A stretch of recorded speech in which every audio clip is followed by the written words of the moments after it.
Hey everyone, and welcome to another exciting edition of Fantasy Sports Review. Before I get started, I'd like to thank our director tonight, Phil Hargis. Phil could not be here because he's directing our show. Thanks for all your hard work and dedication to it, Phil. I know you gave us some great fantasy advice last week, so we all appreciate it here. But anyways, before I get started and introduce my guest tonight, let's talk about a little bit of the Thanksgiving Day games. A lot to be thankful for. The Lions, again, blew it on Thanksgiving. That's 7 straight losses right there. And the New England Patriots have a lot to be thankful for because Mark Sanchez might be one of the worst quarterbacks in the NFL. And Dallas, Texas certainly had a great player at Baylor University with Robert Griffin III. So all my teams won. All my fantasy teams lost. Neither here nor there. I'd like to introduce our guest tonight, Clara Markowski. Clara, some really great games this weekend, or this past weekend, I should say, and some great games to look forward to this weekend. So, I'd like to thank you again for being on the show. Thanks, it's great to be here. Yeah, the Thanksgiving games were awesome. Of course, my Redskins pulled it through. Look a little close towards the end, but we came through, and I agree with you. Mark Sanchez might not be the best quarterback, but he is the most funniest. Yeah, he definitely is. He was the butt of all the Thanksgiving jokes. There you go. You're hilarious. I like that. Yeah. Well, before we break into that, the Thanksgiving Day games were great. All the games we saw, they were high scoring. A lot of fantasy points scored in those games. Robert Griffin III, again, the highest quarterback rated this weekend. I mean, the guy's been playing out of his mind. He reminds a lot of people of Cam Newton last season because they were both drafted in the 10 to 15 round gap and have really shown some success if you're a fantasy owner. I, on the other hand, had Aaron Rodgers in my fantasy league.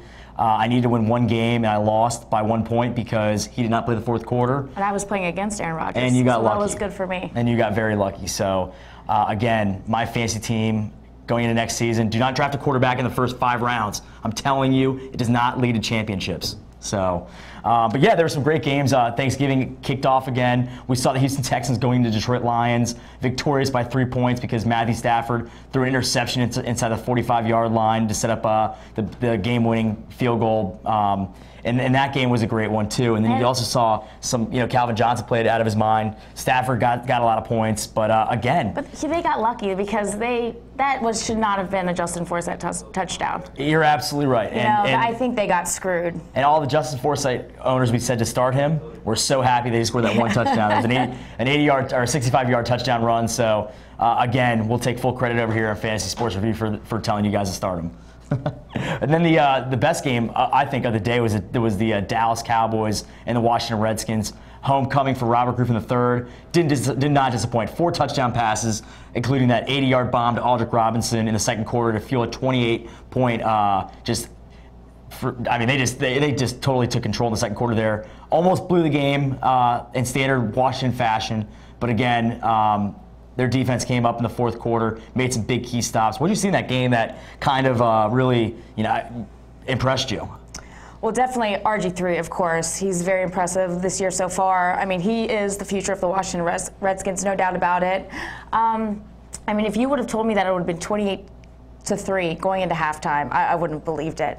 And then we come back like the Redskins do, our defense not looking so good, and then when we went up by 10, people were like, oh, Claire, you're fine. But I'm not fine until I see zeros across the board. So when D'Angelo Hall put it down at the 1, and for the game to be over, people were like, why didn't he score? Why didn't they score? I thought that was the best move because it doesn't matter if you win by 100 or if you win by 1. A win's a win. Exactly. And then when they had victory formation in the last play. So, again, smart play by Hall. He got a lot of flack for it. But moving on, the New England Patriots went into the New York Jets. And like we had said before in that previous week, Clara, we said it was a great spot to start most of your New England Patriots starters.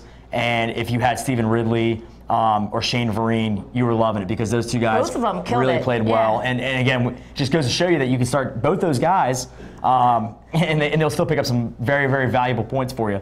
Tom Brady, again, played out of his mind. If you started anyone from the Jets like we told you not to do, you saw that Sean Green only gave you about 10, maybe 8 or 10 points. And we found they found a pretty viable back in Bilal Powell, who many of are starting in this week, but we'll get into that shortly. But again, the New York Jets, the demise. I think this is Rex Ryan's last probably his last season as New York Jets coach. Yeah, I agree with you. I mean, just everything that was happening, the turnovers, the interceptions, run back for a touchdown. I mean, you can't even make that up. Yeah, I know. It was ridiculous. And they scored 35 points in the second quarter. So we saw a lot of, we saw the Redskins and Patriots both have a second quarter surge in points. And, the Jets are just in total disarray. But moving right along, a little recap of the week that was in the NFL. We had the great Thanksgiving Day games. A lot to be thankful for in those games. And then we saw the Chicago Bears at home against the Minnesota Vikings. Jay Cutler's first game back from concussion showed no rust whatsoever. Him and Brandon Marshall hooked up a few times. But it was really the Chicago Bears defense that kept the Minnesota Vikings in check. What else? I also want to talk about, can we talk about Kaepernick for a second? Right. I mean, what do you see in this young quarterback? I mean, yeah, He's and amazing. Colin Kaepernick, a lot of people were like, I'm only going to start this guy because he's playing the New Orleans Saints. Even though they're playing inside of a dome, he's going to have a heck of a game. And he showed it again. I mean, the guy can scramble with the best of them. He's got a great arm, a very, very live arm. He kind of outdid his counterpart in Drew Brees, even though Brees had more yards than Kaepernick. Kaepernick led him on a lot of long touchdown drives, and if you're a Niner fan, this is definitely the quarterback of the future. I know Alex Smith has been playing very well, but again, Colin Kaepernick, you drafted him in the second round a couple years ago. It's paying dividends. He's a man. I agree with you. I think that right now they're on, Harbaugh's on a winning streak. Keep going with Kaepernick. I say don't let Alex Smith play anytime soon. Yeah, you're absolutely right. In the game that we kind of pegged as being a high-scoring game, the Colts and the Bills, a lot of guys that I had started in that game, Reggie Wayne, Andrew Luck, did pretty well, but it was really Indianapolis lockdown red zone defense that kept the Buffalo Bills out of the end zone a couple times, where Fitzpatrick found Stevie Johnson a few times, but plays got broken up by the great play by the secondary out of the Indianapolis Colts, who have been decimated all season long with injuries. Talk about some of these guys going forward, Clara, when you're trying to make the playoffs. I mean, you look for guys like Ryan Fitzpatrick. You're looking at guys, C.J. Spiller. Are those some of the guys that you look forward to, in looking forward to the playoffs? Well, I mean, take Buffalo at the beginning of last year. They looked like a solid team, that they were going to do really well. With Fred Jackson's coming in, and then Fred Jackson sustained some injuries this year, but I don't think Buffalo can get it together. If you're going to start any Buffalo players, C.J. Spiller, that's about it. I wouldn't start Fitzpatrick. I don't think he's the man. I mean, clearly. Stevie Johnson maybe, but C.J. Spiller, Fred Jackson's been hurt. He did not get the bulk of the carries. It was pretty much C.J. Spiller's job.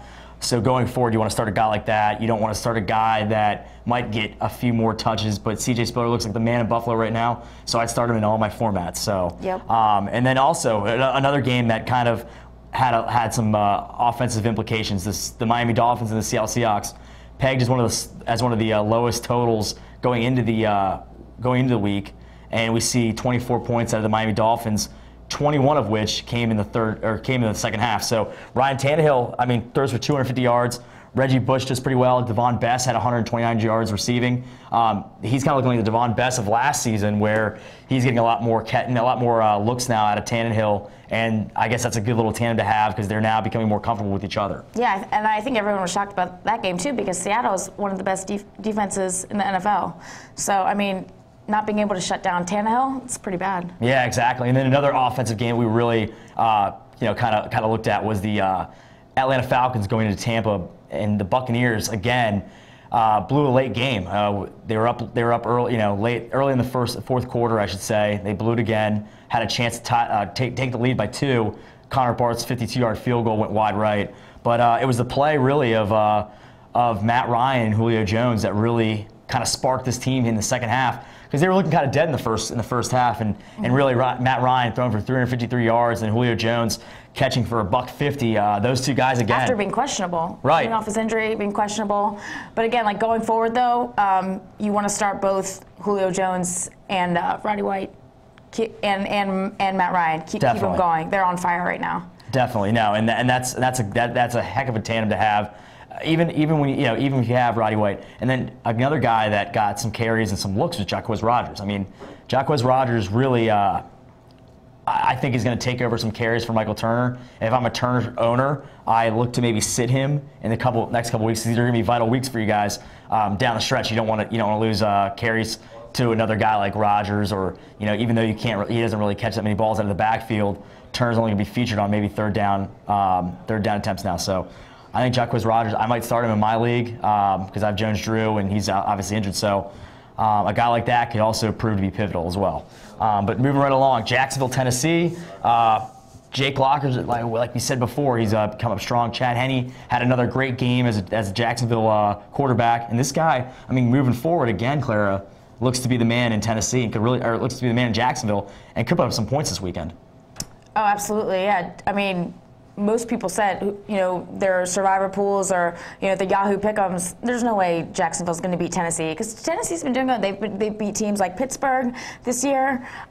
They beat Detroit, and no one saw that. But then Jacksonville they just lost to Houston in overtime. Mm-hmm. That was almost the shock of the game last week. So I mean, Jacksonville, not saying, don't get me wrong, they are not going to make the playoffs. They're not going to do good. They're not going to do well, but they're kind of on a little shocking rise right now. Yeah, you're right. And I look for a team like Jacksonville to maybe, they're going to be down in the fourth quarter, maybe throw the ball a lot. So Cecil Shorts, who has been a huge fantasy waiver wire pickup in the last 3 weeks, has been coming up huge.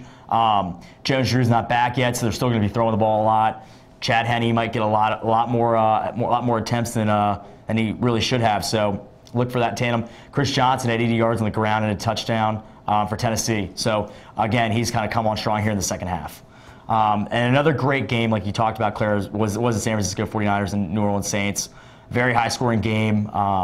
Kaepernick played well. Breeze again gave you points. But Frank Gore again. Just doing it all season long. And with Kendall Hunter now out for the season, he's going to get a lot more carries. Mm-hmm. Absolutely.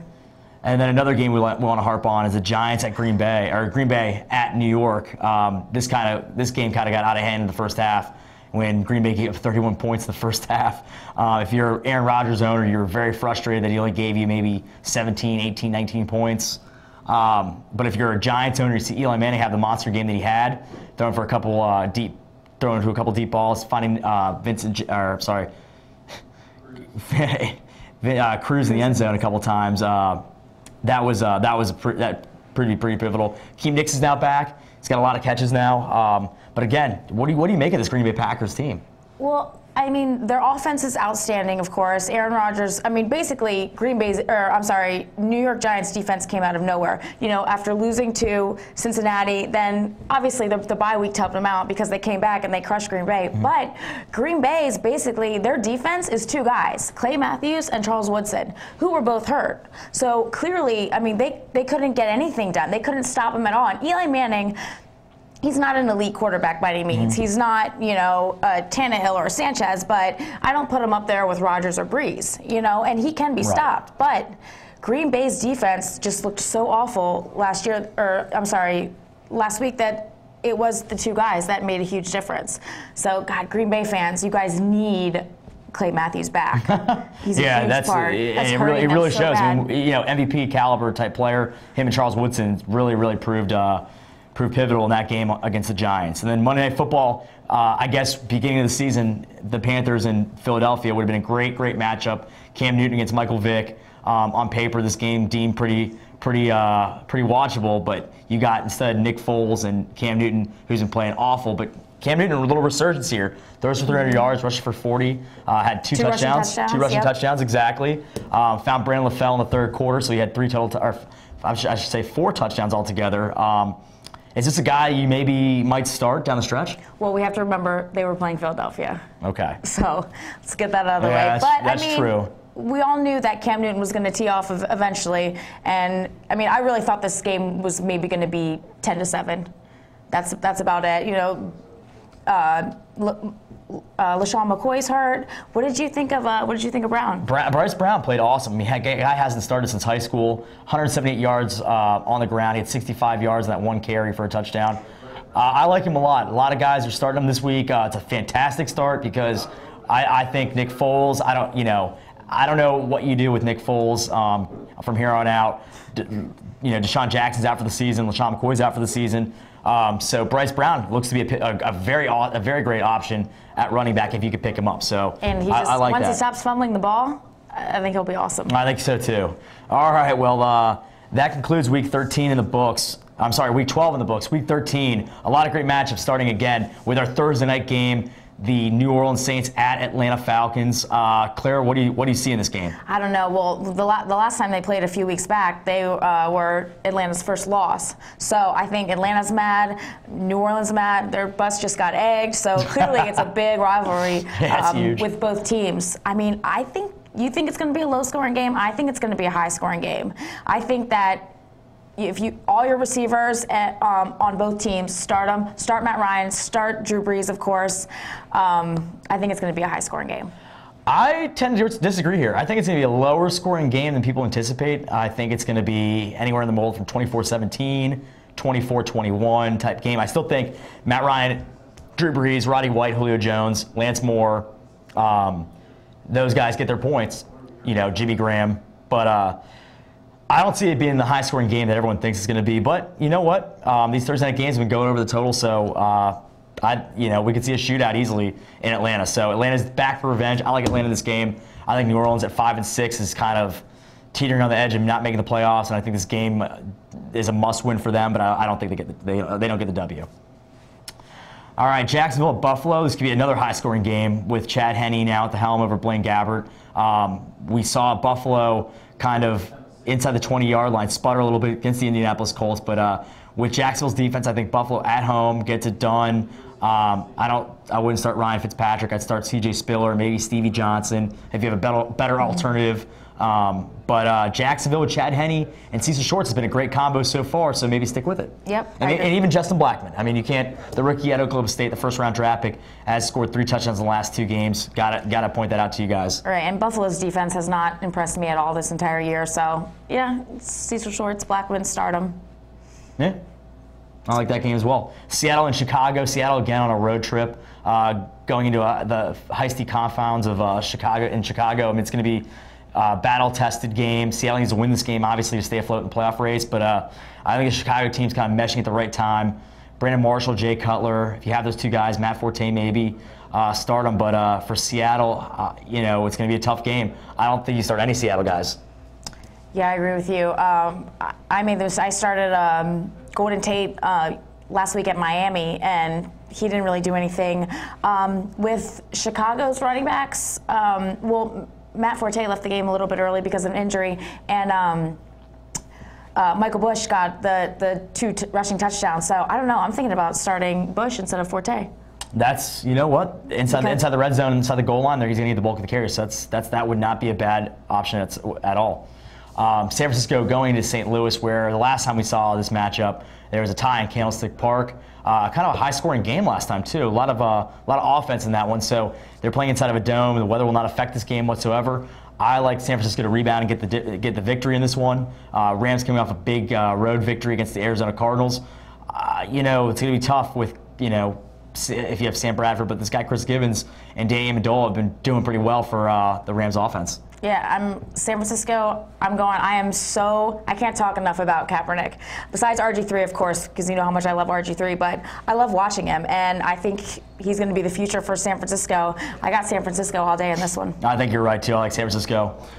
New England, Miami, another good AFC East matchup. 3 weeks ago, this could have been for the division, but Miami went south while the Pats, kind of went upwards and north. So after their 49-19 victory to the New York Jets, I think they're getting ready to roll. They've hit their stride. They look like the team that won 16 straight games in the regular season back in 2008. I think this team's ready to roll. I agree with you. I wouldn't really start anybody from Miami, and I would start pretty much everyone from New England. Yeah, I think you're right. Tom Brady's kind of hit his stride. No Gronkowski, no Hernandez, no problem. They find other receivers to get it done. Hernandez is questionable going into the game, so he could be playing. So definitely. I think Walker's going to have a big game. Yeah, I think so too. And then Ridley and Vereen. A lot of guys have been picking up Vereen on the waiver wire, so I like that one. So if you have all your starters in New England, start them. Miami, not so much. Nah, start them.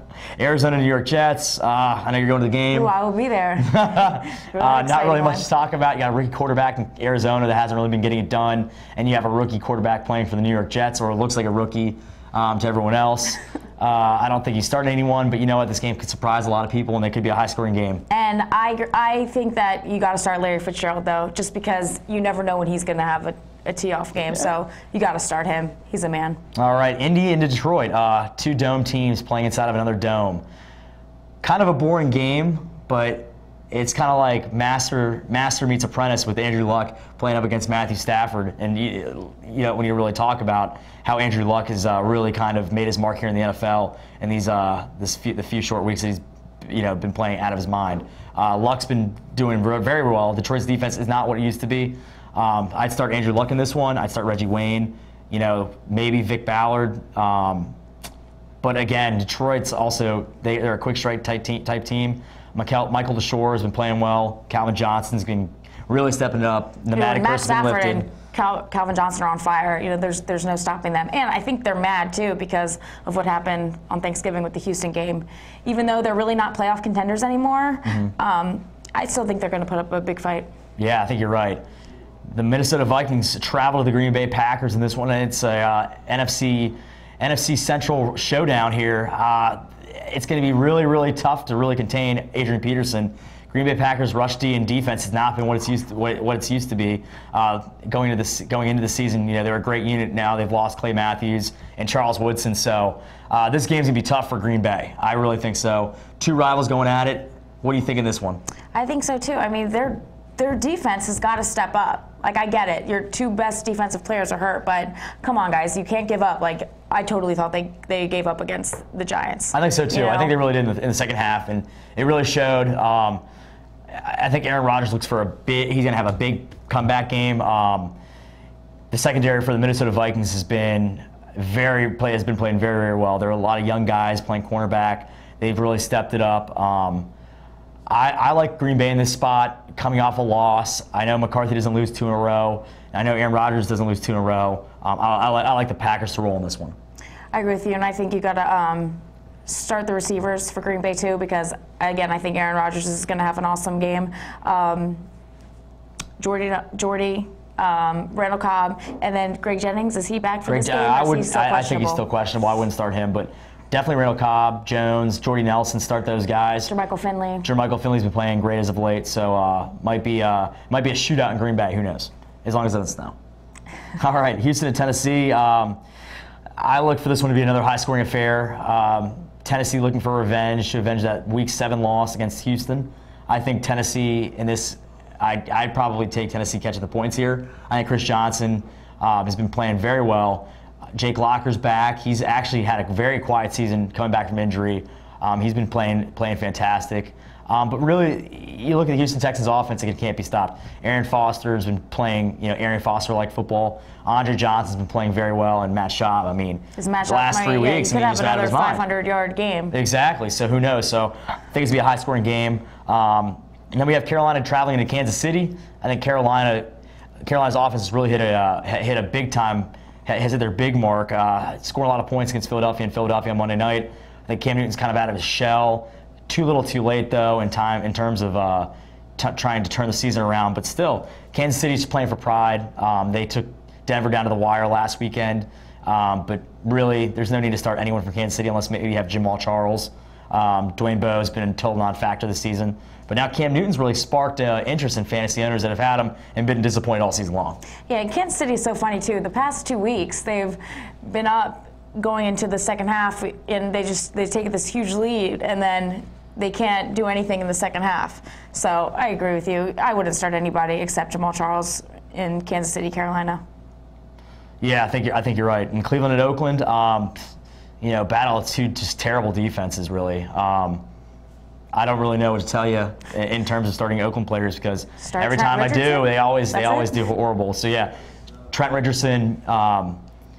That's probably be about it for me. I don't even want to talk about this game anymore. Pittsburgh at Baltimore, battle of AFC North supremacy right there. No Ben Roethlisberger. Charlie Batch is going to fill the gap. Jonathan Dwyer's going to be starting. I'd definitely start him on my leagues. Baltimore, Ray Rice had that 4th and 29 play. Joe Flacco threw for 350 yards. Start both those guys. Maybe Anquan Bolden as well. Cincinnati, San Diego. San Diego kind of mailed it in. I like Andy Dalton. I like A.J. Green. I like Ben Jarvis, Green Ellis. Jermaine Grisham maybe, but San Diego just totally mapped out as a team. Yeah, I agree with you. And then our Sunday night game, Philadelphia, Dallas. Again, I don't really see Philadelphia really doing anything on offense. I I think Dallas is going to win this one in a landslide. I think Dallas puts up some points, especially at home, to try to maybe get back into the race in the NFC East. Yeah, and they have no run game, so you want to start Witten, you want to start Des Bryant. Yeah. Start the receivers. Miles Austin still questionable or hurt. He'll still play, but yeah, you might not want to start him. He's not going to do anything. And then our Monday night game, we see the New York Giants going into D.C., playing the Washington Redskins.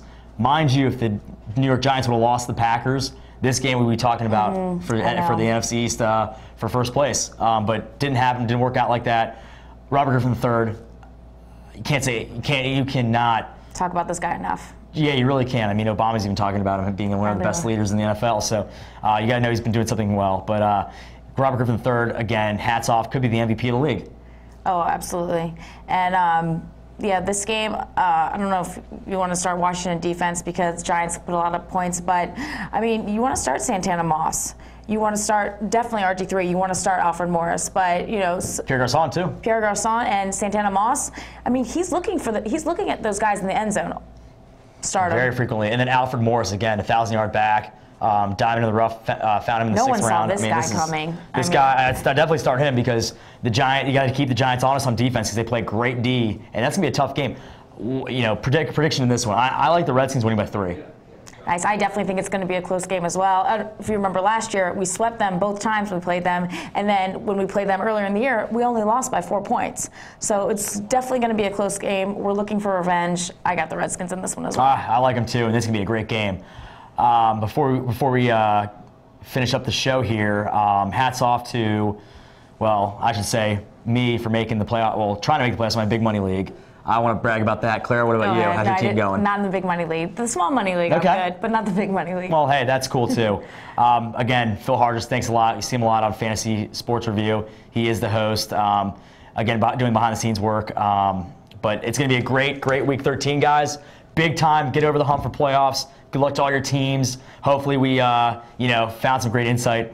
For Clara Markowski, I'm Rob Castro. Thanks again for watching Fantasy Sports Review. Bye-bye, everyone.